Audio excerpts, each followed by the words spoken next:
സ്നേഹത്തിന്റെ brand ambassador എന്നാണ് അടുപ്പമുള്ളവര് താങ്കളെ വിശേഷിപ്പിക്കാറുള്ളത്. എങ്ങനെയാണ് പുറത്തും സിനിമയ്ക്കുള്ളിലും സിനിമയ്ക്ക് പുറത്തും ഒക്കെയുള്ള ബന്ധങ്ങൾ? അത് സ്നേഹത്തിന്റെ ബ്രാൻഡ് അംബാസഡർ ഒക്കെ പറയുന്നത് എനിക്ക് സന്തോഷമുള്ള കാര്യമാണ്. ശരിയും വരും. അവനവനെ സ്നേഹിച്ചാൽ തന്നെ നമ്മളെല്ലാവരും സ്നേഹിക്കും. അവനവനെ സ്നേഹിക്കുമ്പോഴുള്ള ഒരു ഗുണം എന്താ വെച്ചാൽ നമുക്ക് നമ്മളെ നിയന്ത്രിക്കാൻ പറ്റും. നമുക്കൊന്നും തോന്നില്ല. എനിക്ക് ആഗ്രഹങ്ങളൊന്നും ഇല്ലാതിരിക്കുക, ആഗ്രഹങ്ങളൊന്നും വേണ്ട. എന്തിനാ ആഗ്രഹിക്കുന്നത്? ഞാൻ ഏറ്റവും അധികം സ്നേഹിക്കുന്നത് എന്നെ മാത്രമാണ്. എന്നെയാണ് ഞാൻ സ്നേഹിക്കുന്നത്. ഒന്നിലെ എന്നെ തന്നെ എങ്ങനെ ഞാൻ കെട്ടിപ്പിടിക്കും. ഇത് സുഖാറിയാ കെട്ടിപ്പിടിച്ച് നോക്കുക. അപ്പം നമ്മളോട് ചേർന്ന് നിൽക്കുന്ന എല്ലാത്തിനും നമ്മൾ സ്നേഹിച്ചു പോകും. എന്താ ഈ സ്നേഹം എന്ന് പറയുന്നത്? നമ്മൾ സ്വയം അനുഭവിക്കുന്ന ഒരു ആനന്ദമാണ്. എനിക്ക് സംബന്ധിച്ചോളം ആ ആനന്ദത്തിൻ്റെ അംശങ്ങൾ ബാക്കിയുള്ളവർക്ക് കിട്ടുന്നുണ്ടെങ്കിൽ അവർ പറയും അയാൾക്ക് ഭയങ്കര സ്നേഹം എന്ന് പറയും. കാരണം എല്ലാം നമ്മൾ എടുക്കുക ചെയ്യുന്നത്, നമ്മളൊന്നും കൊടുക്കുന്നില്ല വാസ്തവത്തിൽ. ഇപ്പം എൻ്റെ പ്രിയപ്പെട്ട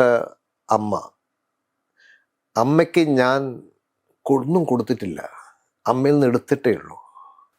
എല്ലാ ആൾക്കാരും അങ്ങനെയാണ് ചെയ്യുന്നത്. അമ്മയ്ക്ക് എന്തെങ്കിലും കൊടുത്തിട്ടുണ്ടെങ്കിൽ അമ്മ പറയണം, എനിക്ക് മോൻ്റെ അടുത്ത് നിന്ന് ഒരുപാട് കിട്ടിയിട്ടുണ്ടെന്ന്. അത് അമ്മ നമ്മളോട് പറയില്ല, അമ്മ വേറെ ആരുടെങ്കിലാണ് പറയുക. അത് അമ്മയോട് ചോദിച്ചാൽ തന്നെ പറയുള്ളൂ. സോ എന്നെ സംബന്ധിച്ച് ഞാൻ ആർക്കൊന്നും കൊടുത്തു, എൻ്റെ ഭാര്യക്കോ മക്കൾക്കോ എൻ്റെ ചങ്ങാതിമാർക്കോ ഒന്നും ഞാൻ കൊടുത്തിട്ടില്ല. ഞാൻ എല്ലാവരും എടുക്കുകയാണ് ചെയ്തത്. സത്യം പറഞ്ഞാൽ ഇപ്പം നിന്നിൽ നിന്ന് ഞാൻ കുറേ എടുത്തിട്ടുണ്ട്, ഒരുപാട് എടുത്തിട്ടുണ്ട്. നിനക്ക് വല്ല പിടിയുണ്ട് എന്തൊക്കെ എടുത്തത്? എടുക്കുമ്പോൾ നമ്മൾ ആ എടുക്കുന്ന എലമെൻറ്റിനെ നമ്മൾ സ്വീകരിക്കുമ്പോൾ നമ്മളിലുള്ള ആ സ്വീകരിച്ച അവസ്ഥ അവരിലേക്ക് പ്രസരിക്കും.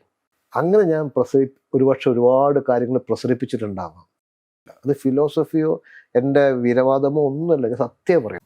അപ്പം ആ എടുക്കുന്നത് അവരറിയും, അത്രയേ ഉള്ളൂ. അപ്പം ആ പ്രസരണം അവർക്ക് കിട്ടും. അപ്പം അത് സ്നേഹമായിട്ട് മാറും. കഴിയുന്നത്ര അവനവനെ സ്നേഹിക്കുക.